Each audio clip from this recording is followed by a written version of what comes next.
Assalamualaikum warahmatullahi wabarakatuh. Perkenalkan, nama saya Devi Rahmawati dari Prodi Teknik Elektro kelas TE 20A.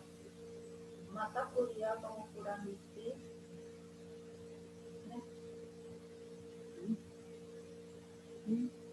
Nah, di sini ada biodata saya ya. Perkenalan, nama saya Devi Rahmawati. Tempat tanggal lahir Bandung, 10 Juli 1999. Alamat di Desa Bojongkerta, Kecamatan Warung Tiara, Kabupaten Sukabumi. Asal sekolah SMA 1 Warung Tiara, tahun lulusan 2018. Hobi memasak.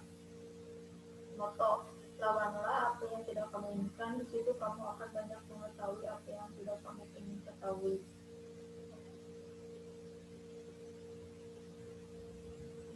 Di sini saya akan menjelaskan tentang pengantar pengukuran listrik, kesalahan dalam pengukuran, alat ukur analog kumparan putar, alat ukur dan pengukuran listrik, arus DC dan AC, multimeter analog, dari definisi bagian-bagian pada multimeter analog, cara menggunakan multitester analog dan cara membaca nilai pengukuran pada papan skala. Kemudian multimeter digital dengan definisi bagian-bagian pada multimeter analog, cara menggunakan multitester analog, nilai pengukuran pada papan skala. Kemudian kekurangan dan kelebihan multimeter analog dan digital. Yang pertama, pengantar pengukuran listrik. Pengertian dan definisi. Pengukuran yaitu membandingkan suatu besaran yang tidak diketahui harganya dengan besaran lain yang telah diketahui harganya. Alat ukur digunakan untuk keperluan pengukuran, dan alat ukur adalah instrumen untuk mengetahui harga suatu besaran atau suatu variabel. Prinsip kerja alat ukur harus dipahami agar alat ukur dapat digunakan dengan cermat dan sesuai dengan pemakaian yang telah direncanakan. Alat ukur dan pengukuran listrik. Alat ukur listrik yaitu untuk mengetahui besaran listrik DC maupun AC seperti tegangan, arus, resistansi, daya, faktor kerja, dan frekuensi. Kita menggunakan alat ukur listrik. Dalam suatu alat ukur listrik dapat digunakan untuk mengukur beberapa besaran, misalnya tegangan AC dan DC, arus listrik DC dan AC, resistansi kita menyebutnya multimeter. Untuk kebutuhan praktis tetap dipakai alat ukur tunggal, misalnya untuk mengukur tegangan saja atau daya listrik saja. Nah, ada beberapa istilah dan definisi pengukuran listrik yang harus dipahami, diantaranya alat ukur, akurasi, presisi, pekaan, resolusi, dan kesalahan. Alat ukur adalah perangkat untuk menentukan nilai atau besaran dari suatu untas atau variabel.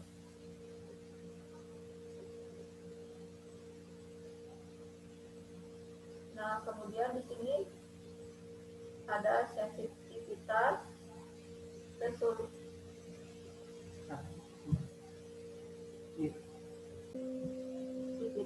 perbandingan antara sinyal keluaran atau respon instrumen terhadap perubahan variabel masukan yang diukur.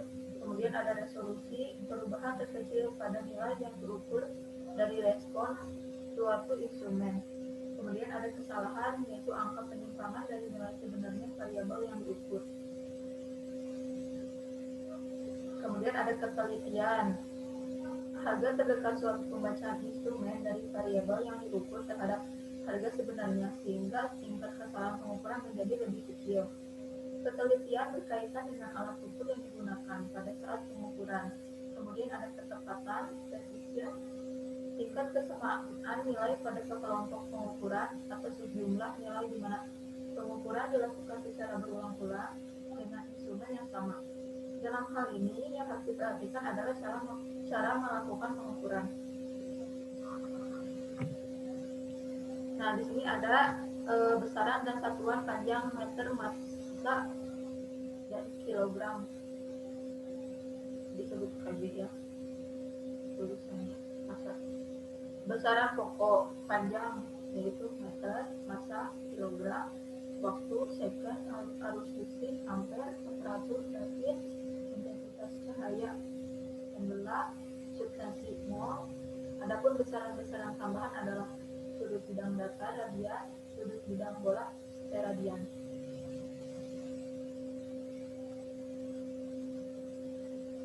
Besaran turunan frekuensi Hertz.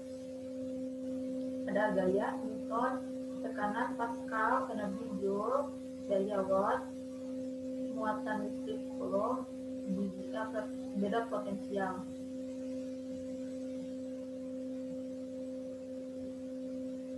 Bentuk umum sistem pengukuran yaitu ada detektor transducer, kemudian ke pengkondisinya, kemudian ke petunjuk atau perekam.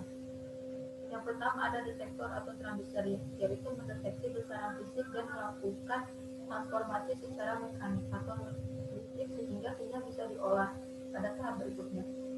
Nah, setelah detektor transducer, kemudian ke kondisi sinyal, mengubah sinyal dengan penguatan pengelamahan sehingga didapatkan keluaran yang dikehendaki.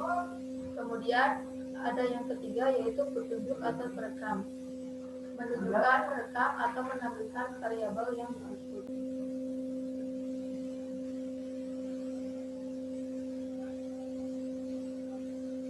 Kemudian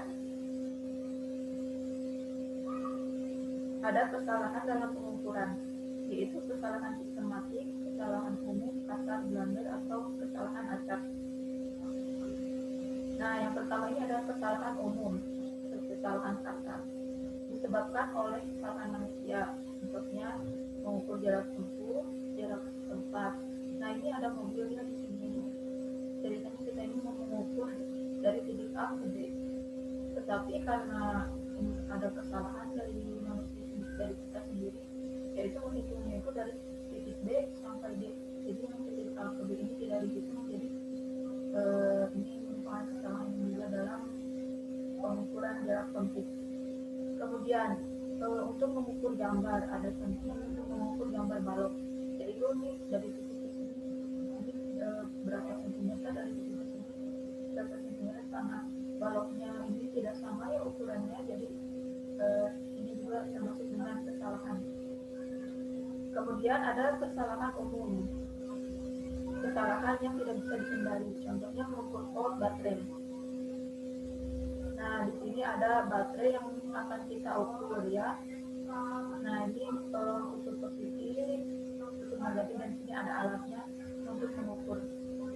Nah, pertama itu kita pertama mengukur itu 1,5 volt, kemudian 2 jam kemudian 1,8 volt, kemudian 5 jam kemudian 1,3 volt. Nah, ini tidak konsisten, jadi berubah-ubah hasil nilainya. Kemudian ada contohnya lagi yaitu mengukur bola. Nah, ini sebuah bola ya ceritanya. Kita akan mengukur ini dari titik ini, dari panjang ini titik ini ke sini itu menggunakan mikrometer. Contohnya dari pertama mengukur itu 3,21 mm, kemudian 2 jam kemudian 2,3 mm, kemudian 5 jam kemudian 3,20 mm. Nah, ini termasuk kesalahan juga ya, karena bulatannya ini tidak sempurna. Nah, kemudian ada kesalahan sistematik, kesalahan yang terjadi karena alat yang harus dibenarkan dahulu atau diganti. Contohnya ini stopwatch, alat yang sudah rusak atau berfungsi tetapi tidak sesuai dan hasil berubah-ubah atau error. Nah, kemudian ada penggarisnya rusak atau patah.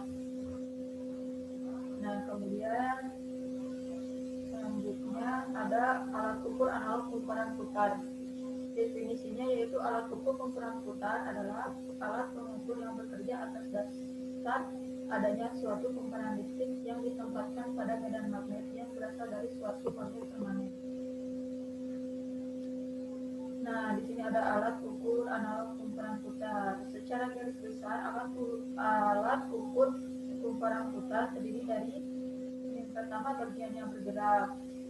Nah, bagian yang bergerak ini dikelompokkan atas kumparan putar, jarum petunjuk, dan beban penyeimbang. Kemudian ada bagian yang liar, Nah, pengelompokannya itu dibagi menjadi 3 ya, yaitu medan magnet permanen, gas atau per, dan penyangga. Nah, kemudian di sini ada prinsip alat kerja ukur jenis kumparan putar. Di sini udah ada ya nomornya, dan ini ada bagian-bagiannya, bisa di ini nomor 1 magnet tetap, ini magnet tetap. Nah, di sini pada alat ukur kumparan putar terdapat pada baterai yang memungkinkan arus arah. Saat blok dihubungkan dengan jarum penunjuk akan bergerak. Defleksi jarum penunjuk terjadi karena adanya interaksi antar arus dan medan magnet pada kumparan putar. Arus pada kumparan putar mengakibatkan gaya elektromagnetik yang memiliki arah tertentu sehingga jarum membentang sebesar sudut delta. Nah, kemudian di sini ada simpangan yang dinyatakan dengan nomor gerak, yaitu ada CB dengan D, M, A, B, A, G. Itu di sini ada ya ininya, B itu adalah medan magnet di celah udara, A itu panjang kumparan, D lebar kumparan, N banyaknya lilitan, dan L adalah arus. Nah, ini bagian kumparan putar. Pada bagian ini dibuat dari kerangka aluminium yang dililitkan oleh kawat-kawat pengantar halus dan berisolasi. Kumparan diletakkan di antara magnet permanen pada suatu inti besi yang berbentuk silinder agar arah dari medan magnet selalu tegak lurus terhadap kumparan putar.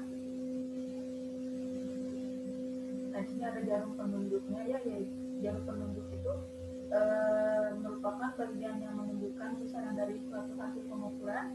Ada 2 jenis, tipis dan tebal ya. Tipis itu untuk alat ukur dengan ketelitian yang tinggi karena tipis, dan tebal untuk memudahkan pembacaan dari kejauhan, dan biasanya diletakkan pada panel listrik.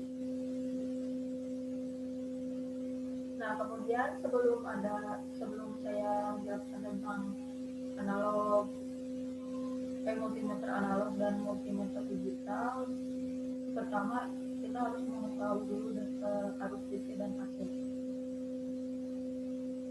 Nah, pengertian arus listrik DC di sekarang yaitu arus listrik DC merupakan jenis arus yang mengalir secara searah. Awalnya arus DC dikira mengalir dari kutub positif dan menuju kutub negatif. Namun kini banyak ilmuwan yang mengatakan bahwa sebenarnya arus listrik DC ini mengalir dari kutub negatif ke kutub positif. Nah, aliran inilah yang menyebabkan terjadinya lubang-lubang bermuatan positif yang membuatnya seperti terlihat mengalir dari kutub positif ke kutub negatif. Pada arus DC, tegangan listrik memiliki nilai dan arah yang tetap. Contoh penggunaan dari arus DC dalam kehidupan sehari-hari juga cukup banyak, seperti pada handphone, laptop, radio, dan komputer. Nah, biasanya arus listrik DC disimpan dalam bentuk baterai yang umum, digunakan pada jam dinding, remote key, atau dalam bentuk aki yang tersedia pada mobil dan motor. Nah, arus DC ini bisa disimpan dalam bentuk baterai dari tegangan AC, ada tegangan AC. Jadi sebelum DC itu kita harus mengambil energinya itu dari energi AC. Nah, sekarang kelebihan arus listrik DC. Arus listrik DC dapat kita ditemui setiap peralatan elektronik seperti remote dan segala jenisnya yang dapat disimpan dalam bentuk baterai atau aki. Arus listrik DC dapat diisi ulang supaya kita mudah untuk membawa dan menyimpannya dalam waktu yang lama. Nah, kekurangan arus listrik DC itu hanya bisa digunakan dalam daya yang rendah dan tidak dalam daya yang tinggi karena diisi ulang, jadi ada batasnya dalam dalam daya. Nah, kemudian kita beralih ke pengertian arus listrik AC. Nah, Arus listrik AC adalah merupakan jenis arus yang tidak mengalir secara searah, melainkan bolak-balik. Arus AC memiliki nilai dan arah yang selalu berubah-ubah dan akan membentuk suatu gelombang yang bernama gelombang sinusoida. Pada arus listrik AC dikenal yang namanya frekuensi, yang mana besarnya frekuensi ini berbeda-beda di setiap negara. Nah, jadi di setiap negara itu tegangan arus listrik itu berbeda-beda tegangannya, ada yang tinggi ada yang rendah tergantung penggunaan negara masing-masing. Nah, kita di Indonesia sendiri arus listrik AC yang ditetapkan oleh PLN memiliki frekuensi sebesar 50 Hz, sedangkan tegangan standar untuk arus bolak-balik satu fase di Indonesia adalah 220 volt. Contoh penggunaan dari arus listrik AC pun sangat banyak. Ya, kita juga bisa menjumpainya di mana-mana. Hampir semua alat di rumah itu menggunakan arus listrik AC. Jadi kalau kita mau charge handphone itu kan ada baterai itu DC. Nah, kita bisa mengisi daya tersebut menggunakan arus listrik AC. Nah, kelebihan arus listrik DC, arus listrik DC dapat kita temui di setiap peralatan elektronik seperti remote dan segala jenisnya yang dapat kita simpan, dan arus listrik DC dapat diisi ulang supaya kita mudah untuk membawa dan menyimpannya dalam waktu yang lama. Kekurangan arus listrik DC hanya bisa digunakan dalam daya yang rendah dan tidak dalam daya yang tinggi. Nah, ini ada perbedaan arus AC dan DC. Keterangan fungsi arus AC itu untuk menaikkan tegangan listrik, sedangkan arus DC itu untuk menurunkan tegangan listrik. Jadi fungsi arus DC itu menurunkan dari tingginya tegangan arus AC. Nah, kemudian ada tegangan. Untuk arus AC, tegangan output lebih tinggi dibandingkan tegangan input. Kemudian ada arus DC, tegangan output ini lebih rendah dibandingkan dengan tegangan input. Kemudian ada arus. Untuk arus AC, arus kumparan primer lebih besar dari kumparan sekunder. Dan untuk arus DC, arus kumparan primer lebih kecil dari kumparan sekunder. Kemudian ada kumparan. Untuk arus AC, jumlah lilitan kumparan primer lebih sedikit dari lilitan kumparan sekunder. Untuk arus DC itu jumlah lilitan kumparan primernya lebih banyak dari lilitan kumparan sekunder. Nah, di sini ada kumparan. Untuk arus AC itu jumlah lilitan kumparan primer seperti yang sudah tadi ya dijelaskan. Kemudian ada besar tegangan output itu arus AC itu 220 volt sampai 11 k volt atau sebaliknya. Sedangkan arus DC itu antara 5 volt sampai 110 volt.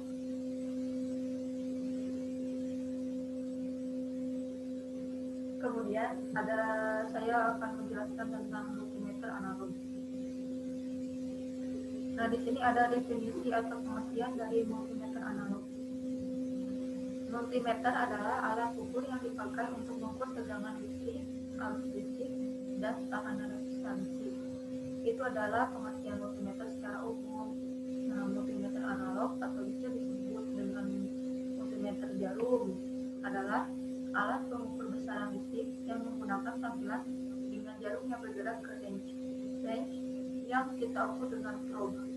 Multimeter ini tersedia dengan kemampuan untuk mengukur hambatan ohm, tegangan volt, dan arus.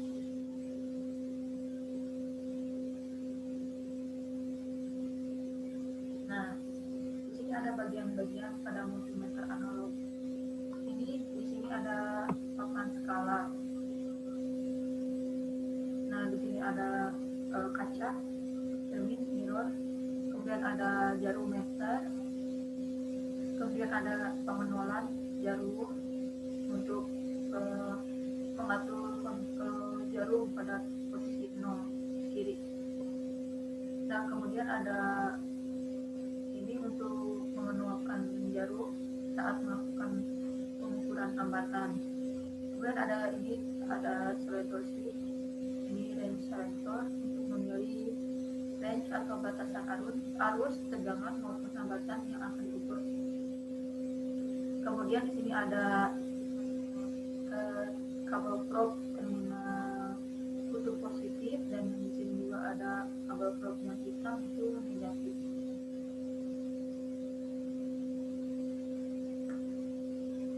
Nah, yang tadi saya sudah jelaskan ya di sini fungsi-fungsi dari multimeter analog ini. Nah, di sini ada batas ukur multimeter. Nah, yang paling kiri atas ini merupakan blok selektor DC. Nah, yang paling kanan atas itu ada selektor AC ohm. Kemudian bawah kanan tertulis satuan ohm untuk mengukur resistansi. Nah, kiri bawah tertulis DC dengan ampere yang digunakan untuk mengukur arus DC. Kemudian ini range selector atau selector switch berfungsi untuk memilih range batasan arus tegangan maupun hambatan yang diukur. Nah, dapat dilihat panel terminal pada fasilitas yang memiliki multimeter. Nah, ini skala maksimum mengukur resistansi nilainya dari kanan ke kiri. Kemudian skala maksimum pengukuran arus tegangan AC maupun DC nilainya dari kiri ke kanan.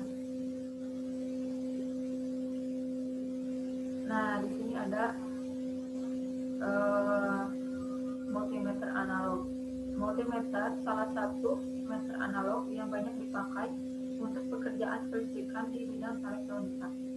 Multimeter memiliki 3 fungsi pengukuran, yaitu yang pertama voltmeter, yang kedua amperemeter, yang ketiga ohmmeter.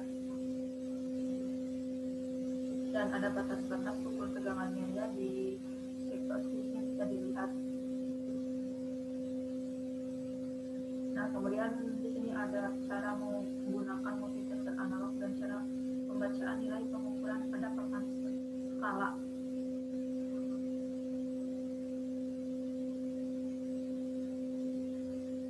Nah, ini ada cara memasang kabel ya. Ini ada kabel merah dan hitam. Merah ini dipasangkan ke bagian positif dan yang hitam itu dipasangkan ke bagian negatif. Nah, ini ada papan skala. Skala yang bertuliskan simbol ohm berfungsi untuk skala pengukuran tahanan atau resistor. Jadi ketika kita menggunakan skala ohm ini, maka kita pastikan selector switch mengarah ke posisi ohm. Bisa dilihat ya, ini pada petunjuknya. Ini adalah petunjuk untuk ohm ada di kali 1, kali 10, kali 1K, kali 10K. Jadi kalau misalkan di sini jalur bergerak, misalkan kita mau di kali 1, nah berarti ini tidak harus dikali 1. Kalau misalkan dikali 10 berarti jarum menunjukkan 3, berarti dia dikali 10 untuk pembacaannya. Nah, posisi alat ukur saat mengukur hambatan ohm yang mesti diketahui saat pengukuran tahanan ialah jangan pernah mengukur nilai tahanan suatu komponen saat terhubung dengan sumber ini, merupakan merusak alat ukur. Pengukurannya sangat mudah, yaitu tinggal menghapus saklar pemilik ke posisi skala ohm dan kemudian menghubungkan terminal ke dua sisi komponen resistor yang akan diukur. Nah, contohnya kita akan mengukur sebuah resistor menggunakan skala kalibrasi ohm. Nah, di sini ada nilai coklat itu 1, nilai hitam ada 0, dan ada 2. Jadi besaran tahanannya yaitu 10 dikali 10 pangkat 2, yaitu 10 kali 100 sebesar 1000 ohm atau 1 k ohm. Nah, ini posisinya dikali 10, kemudian kabelnya kabel probe kita pasang ditempelkan ke sebuah resistor. Nah, ketika mengukur itu jarum menunjukkan nilai 100 karena ada dikali 10, jadi 100 dikali 10 jadi 1000.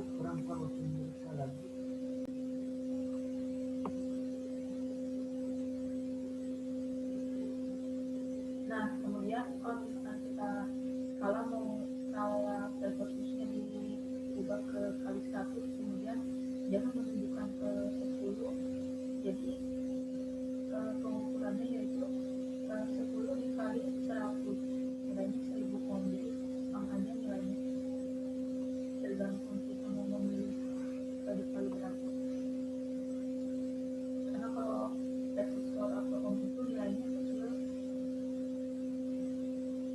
Nah, kemudian beralih ke bawah tulisan DC volt ampere, artinya skala pengukuran DC volt ampere akan membentuk pembacaan nilai dari besar tegangan DC volt dan DC ampere, di mana besar skalanya 0 sampai 10. Sudah ditunjukkan. Nah, posisi alat ukur saat mengukur tegangan volt. Pada saat mengukur tegangan, baik itu tegangan AC maupun DC, maka alat ukur itu harus dipasang paralel terhadap rangkaian. Maksud paralel adalah kedua terminal pengukur itu umumnya berwarna merah itu positif dan hitam negatif. Jadi untuk nanti bisa diversi. Jadi tidak boleh terbalik. Dan ketika kita melakukan pengukuran, maka kalibrasi yang kita gunakan harus selalu lebih besar dari besaran yang ukur. Misalnya ini baterainya nilainya 1,5 volt. Nah, ini kabel merah dipasangkan ke yang positif. Biasanya kalau baterai itu yang ada yang menunjuk itu bagian positif, dan ini negatif dipasang ditempelkan. Oh, jangan lupa ya, ini secara posisinya terlebih dahulu posisikan dulu, karena 1,5 jadi kita ke 10 aja ya. Nah, di sini sudah ada jarum petunjuknya itu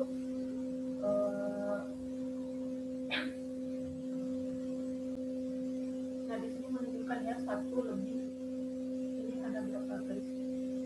Nah, di sini kita hitung. Nah, jadi lebihnya itu lebih 1 garis itu 0,2, karena tadi menunjukkan lebih 2 ya. Jadi ini hasilnya 1 ditambah 0,2 ditambah 0,2 hasilnya 1,4 volt.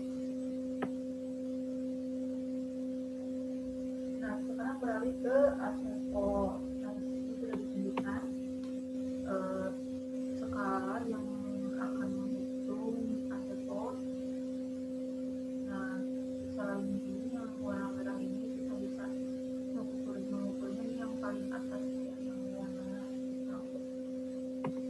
Nah, pindahkan dulu step-stepnya ke bagian AC volt. Nah, mengukur tegangan AC. Nah, mengukur secara plastik sesuai besar ukuran yang kita ukur. Misalnya tegangan dari PLN itu besarannya 250 volt. Jadi kalau PLN itu kita harus hati-hati, jadi tidak boleh kurang dari volt yang sedang ada di tegangan PLN. Hal-hal yang harus diperhatikan dan dipersiapkan. Yang pertama itu pastikan alat ukur itu tidak rusak ya, secara fisik tidak rusak. Kemudian atur cukup mengatur jarum agar jarum menunjukkan angka 0. Nah, bila sudah 0 itu maka tidak perlu tidak dilakukan pengukuran terus. Kemudian lakukan kalibrasi alat ukur. Tadi sudah saya bahas ya, pertama itu kita melakukan kalibrasi dahulu sebelum melakukan pengukuran. Kalibrasi agar jarumnya menunjukkan 0, kemudian kita akan siap untuk mengukur. Nah, setelah kalibrasi itu atur saklar pemilih pada posisi skala tegangan yang Anda ingin ukur. Nah, posisikan skala pengukuran pada nilai yang paling besar terlebih dahulu seperti 1000 volt atau 750 volt, pokoknya lebih tinggi skala pengukurannya. Nah, kemudian pasangkan alat ukur paralel terhadap beban jumlah komponen besar yang akan diukur, kemudian bersalin seperti itu.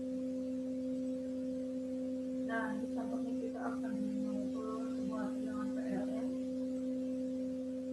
Nah, di sini kita pasangkan, ini tidak apa-apa kembali.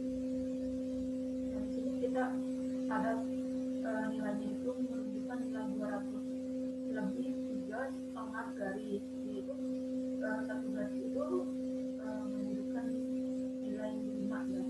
Jadi 200 ditambah 5 ditambah 5 ditambah 5 sama 215 volt. Nah, di sini ada pengukuran HFE.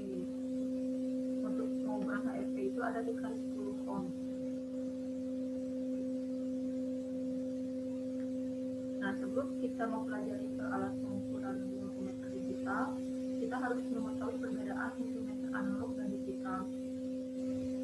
Multimeter analog itu menampilkan hasilnya dalam bentuk analog, sehingga tidak memerlukan konverter analog ke digital. Sehingga multimeter digital secara khusus membutuhkan konverter analog ke digital di dalamnya. Kemudian, keakuran multimeter analog ini relatif lebih rendah dibandingkan multimeter digital, karena multimeter digital itu menghasilkan hasil yang lebih akurat daripada multimeter analog. Kemudian, multimeter analog digunakan untuk pengukuran kuantitas seperti tegangan, arus, dan resistansi. Sedangkan multimeter digital dapat mengukur kuantitas lainnya seperti ukuran impedansi, resistansi, dan lain-lain. Kemudian ada multimeter analog. Multimeter analog dikalibrasi secara manual, sedangkan multimeter digital dapat dikalibrasi secara otomatis, yang merupakan salah satu keunggulan multimeter digital. Kemudian ada multimeter analog itu cukup sulit digunakan dan perlu sedikit usaha untuk mengerti pembacaan penunjukan jarum pada skala multimeter. Sedangkan multimeter digital itu memberikan kemudahan pengukuran dan juga pembacaannya yang langsung menampilkan nilai atau hasil pengukuran dalam bentuk angka atau digit. Nah, multimeter memerlukan komponen seperti encoder, ADC atau LCD, sirkuit dan lain-lainnya, yang menjadikan sirkuit multimeter digital lebih kompleks daripada multimeter analog yang tidak memerlukan komponen-komponen tersebut di dalamnya. Secara fisik, ukuran multimeter analog lebih besar daripada multimeter digital. Multimeter analog menunjukkan lebih sedikit kerentanan terhadap noise listrik selama pengukuran, sementara multimeter digital lebih rentan terhadap gangguan listrik. Kemudian ada impedansi input dari multimeter analog adalah variabel sehingga akan berubah dengan rentan tertentu. Sedangkan impedansi multimeter digital akan konstan dengan semua tentang pengukuran. Untuk mewakili polaritas terbaik, jarum penunjuk multimeter analog akan membelok ke kiri, sedangkan multimeter digital menampilkan tanda negatif untuk menunjukkan polaritas terbaik dalam pengukurannya. Nah, sekarang kita akan beralih ke multimeter digital. Definisi dari multimeter digital atau juga kita bisa menyebutnya dengan digital multitester, sama merupakan jenis multimeter yang telah menggunakan display digital sebagai penampil hasil ukurnya. Hasil ukur yang ditampilkan pada multimeter digital merupakan hasil yang telah sesuai, sehingga tidak perlu dilakukan lagi perhitungan antara hasil ukur dan batas ukur. Kemudian multimeter digital lebih sering digunakan karena jauh lebih mudah dan akurat. Hasil pengukurannya dapat dengan mudah dibaca pada layar digital yang tersedia. Nama lain dari multimeter jenis ini adalah digital voltmeter atau DMM digital multimeter. Selain dapat mengukur tegangan, batasan, serta arus listrik, saat ukur ini juga dapat digunakan untuk pengukuran pada HFP transistor yang ada pada tipe-tipe tertentu saja. Kemudian ada bagian-bagian multimeter digital. Nah, di sini ada display, ada selektor, dan ada kabel probe. Multimeter digital itu tidak perlu perhitungan lagi karena hasilnya langsung udah muncul secara otomatis di display. Nah, untuk selektornya masih sama ya, sama kayak tadi di multimeter analog. Nah, ini kabel probe. Untuk memasang kabel probe itu di bagian positif merah, yang bukan bagian negatif. Nah, di sini ada operation case, ya, digunakan untuk mengukur tegangan dan arus DC dan AC. Untuk mengakses parameter pengukuran lain seperti fungsi pemeriksaan suhu dan dioda. Kemudian ada tarik digunakan untuk beralih di antara parameter pengukuran tegangan AC, tegangan DC, pemeriksaan kontinuitas, resistansi, kapasitasi arus, dan lain-lain. Kemudian ada kabel pengukuran, dimasukkannya bervariasi tergantung pada parameter yang akan diukur. Untuk semua parameter dan arus, ujung merah terhubung ke terminal ohm dan ujung hitam dihubungkan ke terminal ohm.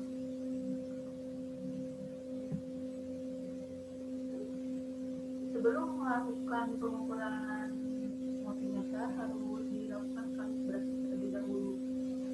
Masih sama ya, tinggal pasangkan aja, tempelkan kabel probe terhadap probe hitam, dan di display itu mengalami nilai 0. Nah, sudah nilai itu kita siap untuk melakukan pengukuran. Nah, untuk mengukur tegangan AC. Nah, kalau di tegangan AC kita posisinya itu bentuk seperti ini ya. Ini arus bolak-balik jadi bergelombang. Jadi untuk mengukur tegangan AC, misalnya tegangan saluran outlet atau pemutus arus atau volt, masukkan peralatan atau multimeter digital sebagai berikut. Putar posisi saklar, diputar, dan uji pada sisi hadapan ke multimeter digital. Hitam ke negatif dan merah ke positif. Nah, kemudian bisa diuji langsung dan hasilnya akan menunjukkan langsung di display tersebut. Nah, jika kita akan mengukur tegangan DC, nah kita akan mengukur sebuah baterai. Jadi sequence-nya kita pindahkan ke tegangan DC. Nah, dipasangkan untuk probe merah ke positif dan probe hitam ke negatif, dan nilainya langsung muncul di display multimeter digital tersebut. Kemudian untuk mengukur resistansi ohm, kita pindahkan pindahkan sequence-nya ke ohm, kemudian kita bisa langsung mengukurnya, dan di display akan terlihat nilainya. Nah, untuk mengukur transistor, tadi yang menggunakan HFP. Nah, di HFP. Nah, tujuan dilakukannya pengukuran HFP yaitu untuk mendapatkan perbandingan arus antara arus basis dan arus kolektor. Jadi ketika kita menggunakan 2 buah transistor atau lebih, kita usahakan HFP dari kolektor 1 dan transistor 2 itu sama dengan hasil output dari transistor itu nanti lebih bagus. Nah, ini dipasangkan saja. Nah, di sini nilainya udah langsung ada 100 nilainya 159. Nah, kelebihan alat ukur analog dibandingkan digital. Alat ukur analog itu harganya lebih murah, kemudian dapat mengukur fluktuasi yang bersifat sementara dan bisa berubah dalam batas-batas. Kemudian pembacaannya sangat cepat cepat ketika stroke mulai dites pada rangkaian, sehingga manuver dalam melakukan usaha perbaikan dapat dengan cepat teratasi. Kemudian sangat baik untuk kerjaan rangkaian elektro ke nilai-nilai tertentu. Sebagai contoh, saat menyetel pengeluaran output, tegangan, dan nilai potensiometer. Jika pada tipe digital terlebih yang berharga murah naik dan turunnya angka terkadang membingungkan, belum lagi harus menghitung koma pada digitnya. Jadi kita harus hitung dulu, tidak langsung keluar nilai. Nah, ini untuk kelebihan dari alat ukur digital dibandingkan analog. Nah, akurasi bisa mencapai 90% dari nilai sesungguhnya. Nah, apalagi jika nilai analog alat ukur multimeter digital itu kalau mereknya lebih mahal itu lebih bagus. Nah, kemudian auto range adalah fitur di mana virtual pemilihan selektor batas pengukuran dapat ditiadakan. Kemudian ukuran physical yang kecil bahkan dapat diselip ke baju saku. Kemudian membaca secara langsung tanpa perlu membagi ataupun mengkali ataupun menambah. Nah, kemudian hemat baterai dan mempunyai fitur auto power off, dilengkapi grafik batang seperti pembacaan analog. Nah, kekurangan alat ukur analog dibandingkan digital. Akurasi yang terbatas, berkisar dari +1% sampai 5% setelah penuh. Tidak disediakan fitur auto range, sehingga sebelum melakukan virtual, pengukuran harus memilih platform yang pas pada perkiraan arus atau besaran yang akan diukur. Kemudian human reading sangat besar sekali potensi salah menetapkan nilai ukur, terlebih pada konsistensi atau orang yang baru belajar menggunakan ukur dan belum familiar, belum paham dengan pembacaan skala. Kemudian rentan terhadap kerusakan, terutama di bagian lilitan kumparan dan jarum, karena jarumnya itu lebih sensitif. Jadi kalau misalkan jatuh itu dapat merusak alat ukur di multimeter analog. Nah, ukuran fisiknya itu lebih besar dibandingkan digital, jadi lebih ribet dibawa, tidak bisa masuk ke kantong bagian tas. Nah, kemudian ada kekurangan dari alat ukur jenis digital. Harganya itu lebih mahal karena komponen di dalamnya itu banyak, lebih komplit, lebih bagus. Nah, untuk multimeter yang berharga murah, pembacaan skala terkadang kurang nyaman, yaitu di angka display itu tidak stabil, jadi suka berubah-ubah banyak. Kemudian masih terdapat jeda waktu saat perpindahan, jadi tidak langsung saja mengukur, jadi kita harus ada waktu, jeda waktu supaya nilainya itu langsung akurat. Nah, tidak boleh terlalu lama terpapar sinar matahari karena akan merusak dan mengeringkan cairan likuid pada display. Nah, terima kasih. Hanya itu saja yang saya bisa sampaikan. Mohon maaf jika ada kesalahan kata-kata atau kata-kata yang tidak bisa dimengerti. Sekian, terima kasih. Assalamualaikum warahmatullahi